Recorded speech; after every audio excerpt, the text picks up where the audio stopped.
വെള്ളാപ്പള്ളി നടേശനുമായി ബന്ധപ്പെട്ട വിവാദത്തിൽ പരസ്പരം കൊമ്പുകോർത്ത് LDF-ഉം UDF-ഉം. വെള്ളാപ്പള്ളി വർഗീയവാദിയല്ല എന്ന് CPM സംസ്ഥാന സെക്രട്ടറി MV ഗോവിന്ദൻ പറഞ്ഞു. വെള്ളാപ്പള്ളിക്ക് കുടപിടിക്കുന്നത് മുഖ്യമന്ത്രിയാണെന്ന് പ്രതിപക്ഷ നേതാവ് VD സതീശൻ തിരിച്ചടിച്ചു.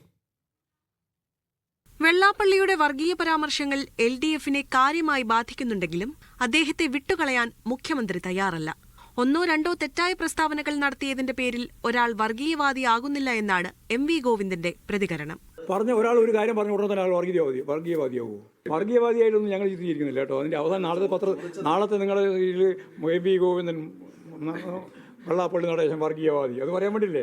വെള്ളാപ്പള്ളിക്ക് കുടപിടിച്ചു കൊടുക്കുന്നത് പിണറായി വിജയനാണെന്ന് പ്രതിപക്ഷ നേതാവ് VD സതീശൻ. മുഖ്യമന്ത്രിയുടെ സർവ്വ അനുഗ്രഹ ആശംസകളോടും കൂടിയാണ് ഇതെല്ലാം പറഞ്ഞതിന്റെ പിറ്റേ ആഴ്ചയാണ് അദ്ദേഹത്തെ പോയി പൊന്നാട അണിയിച്ചത്. അത് മുഖ്യമന്ത്രിയുടെ വാക്കുകളാണ് അദ്ദേഹത്തിൽ കൂടി വരുന്നത്. ഈ വർഗീയ പ്രചരണം തെരഞ്ഞെടുപ്പിന് മുമ്പും തെരഞ്ഞെടുപ്പിന് ശേഷവും കേരളത്തിൽ ഉണ്ടാക്കാൻ ശ്രമിക്കുന്നത് മുഖ്യമന്ത്രി പിണറായി വിജയനാണ്. LDF-നോ ഏതെങ്കിലും പാർട്ടിക്കോ മാർക്കിടാനോ തെറ്റും ശരിയും പറയാനോ ആരും വെള്ളാപ്പള്ളിയെ ഏൽപ്പിച്ചിട്ടില്ലെന്ന് CPI സംസ്ഥാന സെക്രട്ടറി ബിനോയ് വിശ്വം പറഞ്ഞു.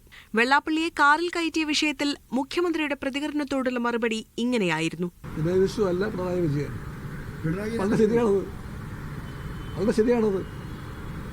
എൻ്റെ കാര്യം നിലപാട് ഞാൻ പറയും, അദ്ദേഹത്തിന്റെ കാഴ്ചപ്പാടും നിലപാടും അദ്ദേഹം പറയും. വെള്ളാപ്പള്ളിയുടെ പ്രസ്താവനകളെ അവഗണിക്കാനാണ് ലീഗ് തീരുമാനം.